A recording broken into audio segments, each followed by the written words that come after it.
사랑하는 초업제일교회 성도 여러분, 유튜브 시청자, 구독자 성도 여러분, 반갑습니다. 김전비 목사입니다. 간밤에도 평안히 잘 주무셨습니까? 오늘은 2026년 8월 11일 화요일 아침입니다.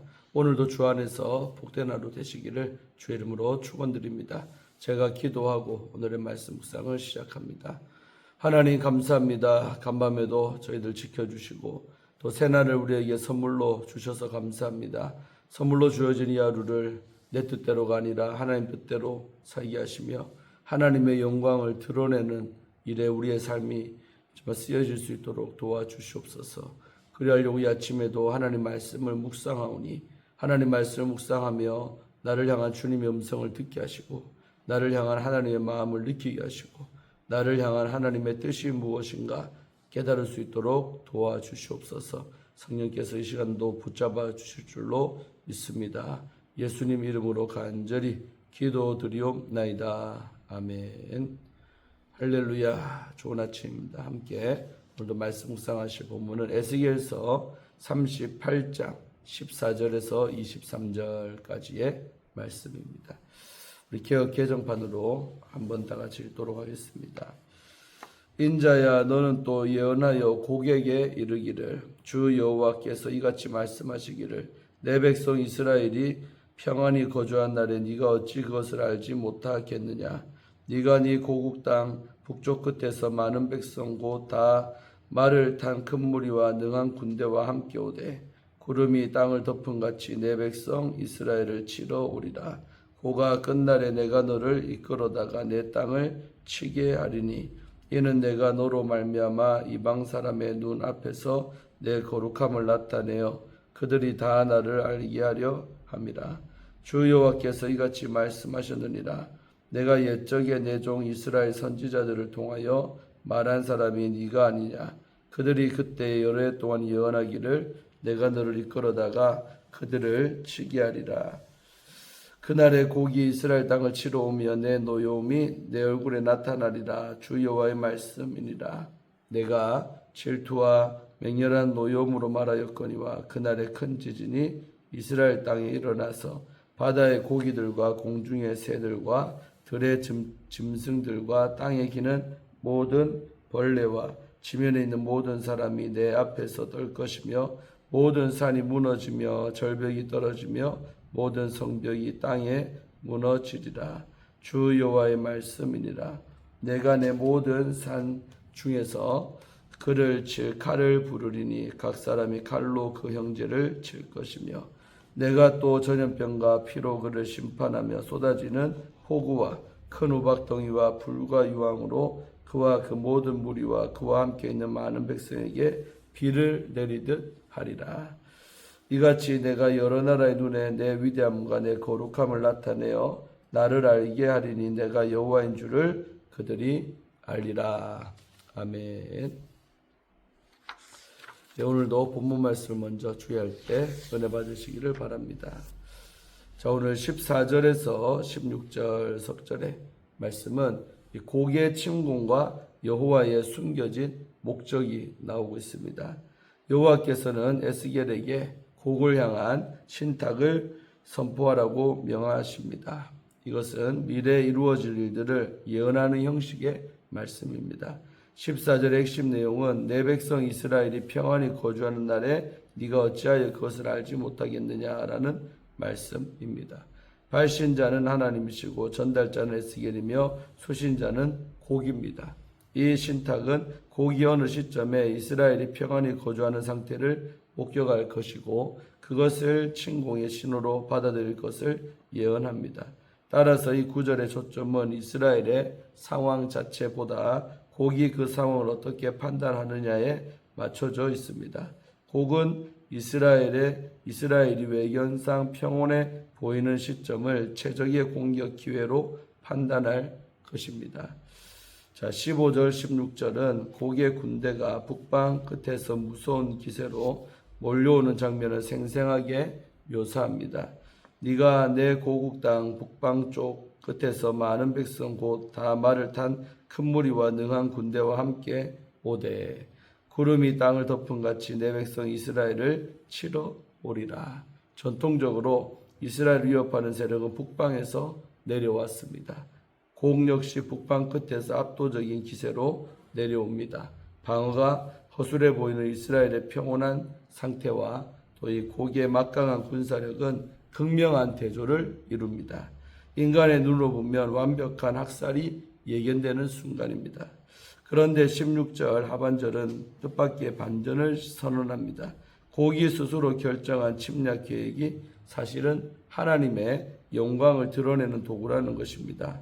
하나님은 이 곡의 침공을 가리켜 내가 너를 이끌어다가라고 말씀하십니다. 과거 이스라엘이 심판으로 열방에 흩어졌을 때 하나님의 거룩하심은 심각하게 훼손이 되었습니다.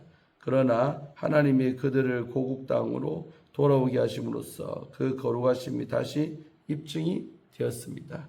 이제 하나님은 그토록 애써 회복하신 땅이 또다시 파괴되는 것을 결코 용납하실 수 없습니다. 따라서 곡이 이끌어내시는 하나님의 진짜 목적은 이스라엘을 위기에 빠뜨리는 것이 아니라 그 막강한 적을 단숨에 진멸하심으로써 여호와의 거룩하심과 또 능력을 열방 앞에 선명히 드러내시는 것입니다. 자, 17절 우리 한 절은 곡의 침공으로 성취된 과거의 예언이 나오고 있습니다. 곡의 정체를 구약 성경의 예언적인 전통 안에서 조명을 합니다. 내가 옛적에 내 종 이스라엘 선지자들을 통하여 말한 사람이 네가 아니냐. 그들이 그때에 여러 해 동안 예언하기를 내가 너를 이끌어다가 그들을 치게 하리라. 하나님은 이 곡이 오래전 선지자들을 통해 예언된 존재임을 밝히십니다. 물론 에스겔 이전에 곡이라는 이름을 언급한 선지자는 없습니다. 그러나 선지자들은 북방에서 내려오는 강대한 적에 대해 끊임없이 경고해 왔습니다. 곡의 침공은 갑작스럽고 우발적인 사건이 아니라 오랜 세월에 걸쳐 선지자들이 경고해 온 그 종말론적 심판연이 마침내 성취되는 사건입니다. 곡에게는 새로운 침략의 역사이지만 하나님의 백성에게는 이미 하나님의 각본 안에 기록된 사건일 뿐입니다. 자, 다음으로 18절부터 20절까지는 우리 여호와의 진노와 우주적인 지진이 나오고 있습니다. 곡의 전쟁이 시작되는 순간에 하나님의 청사진에 따라 예정된 역사가 펼쳐집니다. 곡이 이 땅을 치러 오는 바로 그 순간 하나님의 분노가 불길처럼 타오릅니다. 18절이죠. 자기 백성을 건드리는 원수를 향한 하나님의 진노지요. 19절 20절은 하나님의 진노로 초래되는 우주적 결과를 묘사합니다. 그날에 이스라엘에 큰 지진이 일어나고 바다의 고기, 공중의 새, 또 들의 짐승, 땅에 기는 모든 벌레, 지면의 모든 사람들이 여호와 앞에서 떨 것입니다. 모든 산이 무너지고 절벽이 떨어지며 성벽이 땅에 쓰러집니다.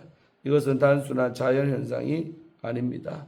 분노한 여호와께서 친히 나타나심으로 피조세가 두려움에 떠는 바로 반응입니다. 산과 절벽이 무너지는 것은 연합 침략군이 의지하던 모든 요새와 전략적인 지형이 완전히 붕괴됨을 바로 의미합니다. 이것은 하나님이 이루실 새로운 세계로 나아가기 직전에 일어나는 우주적인 격변입니다. 다음으로 21절, 22절 말씀은 연합군의 자멸과 초자연적인 심판이 나옵니다.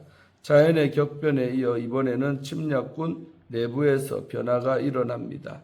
21절은 곡의 연합군 안에서 벌어지는 혼란을 보여줍니다. 연합군 병사들이 서로를 적으로 오인하여 자기들끼리 죽이는 자중질환이 발생합니다. 이러한 패턴은 여호와의 거룩한 전쟁에서 이미 익숙한 방식입니다. 사사기 7장의 기돈과 미디안 전투, 또 사무엘상 14장의 요나단과 블레셋 전투 등이죠. 22절은 적을 섬멸하는 초자연적인 심판의 장면입니다. 전염병, 피, 폭우, 큰 우박, 불과 유황이 쏟아져 내려 적들을 파멸시킵니다. 이 심판의 도구들은 출애굽 사건과 또 소돔과 고모라의 심판에서 이미 사용이 되었습니다. 하나님은 오래전부터 사용해 오신 바로 그 방법으로 고개의 군대를 멸하십니다. 자, 다음으로 마지막 우리 23절 한 절은 심판의 최종 목적이 나옵니다. 심판 신탁은 이 모든 심판의 목적을 선포하며 마무리됩니다. 그 목적은 열방에게 여호와의 이 위대하심과 거룩하심을 나타내어 그분이 참으로 여호와이심을 알리는 것입니다. 하나님이 평화롭게 지내는 이스라엘에게 막강한 적 고개 침입을 허용하시고 또 우주적인 방법으로 그 군대를 진멸하시는 데에는 분명한 이유가 있습니다. 그것은 이스라엘의 능력을 과시하려는 것이 아니라 오직 한 여호와만이 세상의 참된 통치자이시며 거룩한 분이심을 드러내시려는 것입니다. 지구상에서 가장 강한 군대인 곡을 멸절하시는 목적은 그의 전쟁을 통해 열방의 눈을 하나님께 향하게 하고 그 일을 이루신 여호와의 위대하심을 깨닫게 하는 것입니다. 이 종말론적 승리의 환상은 포로지에서 무력감을 느끼는 이스라엘 백성에게 세상을 두려워하지 않고 여호와를 의지하며 고난을 이길 힘을 주기 위한 것입니다. 세상의 어떤 세력도 여호와의 계획을 무력화할 수가 없습니다. 하나님을 의지하며 평안히 거주하는 자들이 마지막 때에 하나님의 권능 안에서 완벽한 보호와 구원을 받게 될 것임을 본문은 힘있게 선언합니다. 아멘. 예, 이로써 오늘 주에는 마쳤고요. 이어서 내가 여호와인 줄을 그들이 알리라는 주제를 가지고 함께 말씀 묵상할 때 은혜 받으시기를 바랍니다. 38장 전반부는 마곡의 왕 고기 연합군을 이끌고 이스라엘을 침략해 올 것을 예언했습니다. 후반부에서는 전쟁을 일으키시는 분도 하나님이시고 종결하시는 분도 하나님이심을 보여줍니다. 이를 통해 열방이 여호와 하나님을 알게 될 것을 선포합니다. 이는 이해할 수 없는 인생의 파도 앞에 우리가 기이 기도해야 할 말씀입니다. 첫째로 하나님은 전쟁의 목적도 주관하십니다. 14절에서 17절 중심으로 살펴보면 첫 번째 예언, 우리 1절에서 13절이죠. 이 예언에 이어 두 번째 예언이 시작이 됩니다. 하나님은 고개 침략을 다시 묘사합니다. 네가 네 고국 땅 북쪽 끝에서 내 백성 이스라엘을 치러 오리라. 우리 15절 16절 말씀이었죠. 하나님이 그를 이끌어 이스라엘을 치게 하시는 목적은 하나님의 거룩하심을 열방에 드러내는 것입니다. 16절 하반절이죠. 17절은 더 놀라운 사실을 보여줍니다. 고개 침략은 갑작스러운 사건이 아니라 이미 아모스, 이사야, 또 스바냐, 스가랴 등의 선지자들을 통해 예고된 하나님의 계획이었다는 사실입니다. 우리 삶에도 이해할 수 없는 고난이 찾아올 때가 있습니다. 그때 우리는 질문합니다. 하나님, 왜 이런 고난이 내 삶에 찾아왔나요? 오늘 본문이 바로 그 이유를 알려주고 있습니다. 하나님은 어떤 고난의 시간도 목적 없이 허락하지 않으십니다. 요셉은 형들 때문에 극심한 고난의 세월을 보냈지만 하나님은 그 과정을 통해 많은 생명을 구원하시는 목적을 이루셨습니다. 이처럼 하나님은 가장 절망적인 시간까지 당신의 목적 안에서 주관하고 계십니다.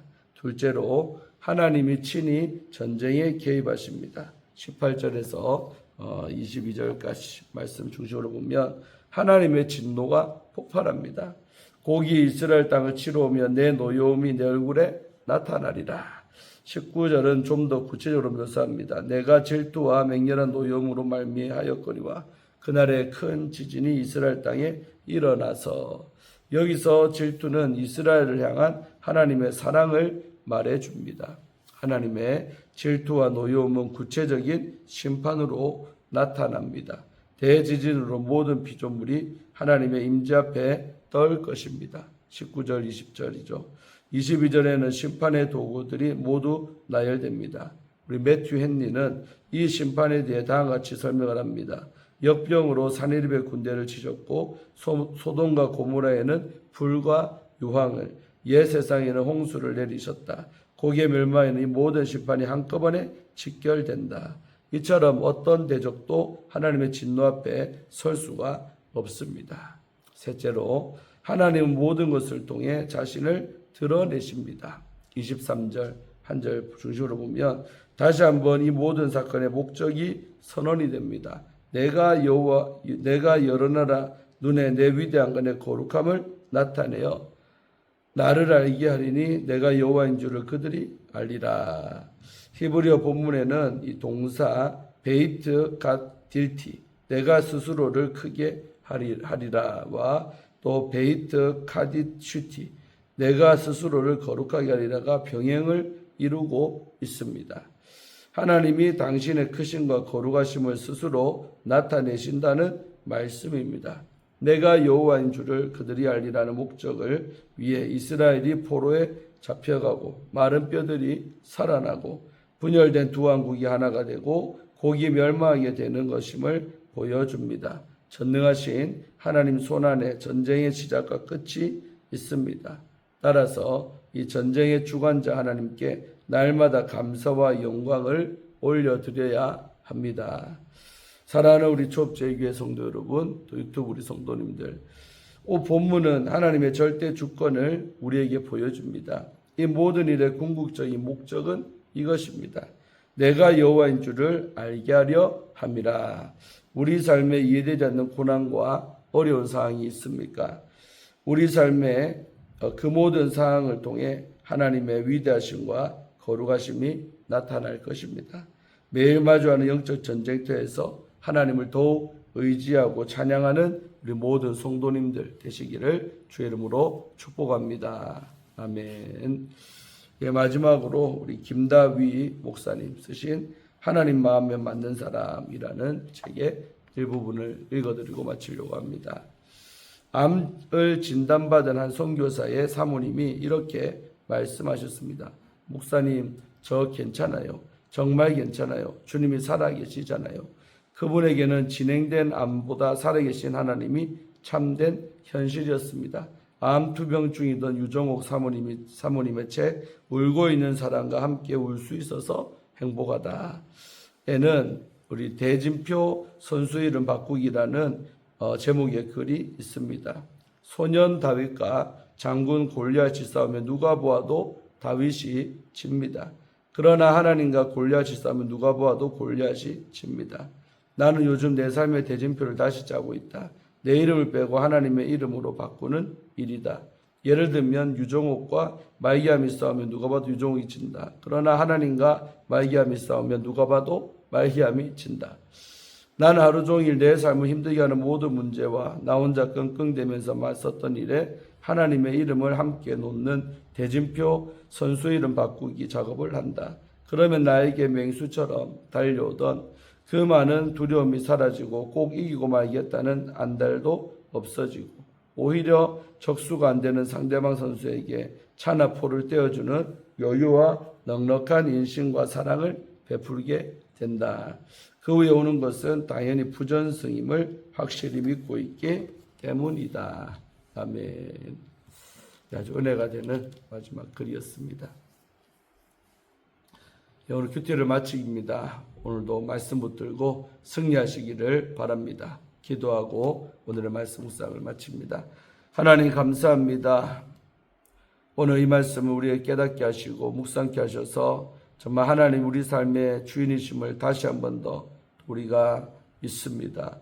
우리 삶에 어떤 어려운 일과 안타까운 일들 벌어져도 그 모든 것도 다 하나님의 품 안에서 하나님의 손 안에서 일어난 일임을 믿습니다. 그 일을 통해 하나님이 어떤 분이신가를 우리에게 알리려고 일으키시는 일인 줄로 믿습니다.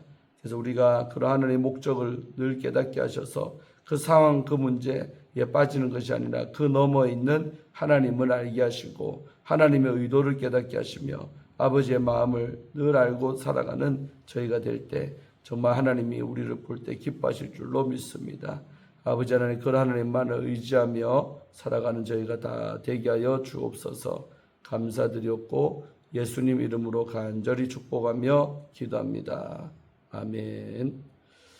할렐루야. 오늘도 주 안에서 좋은 하루 되십시오. 또 내일 아침에 큐티로 뵙겠습니다. 샬롬.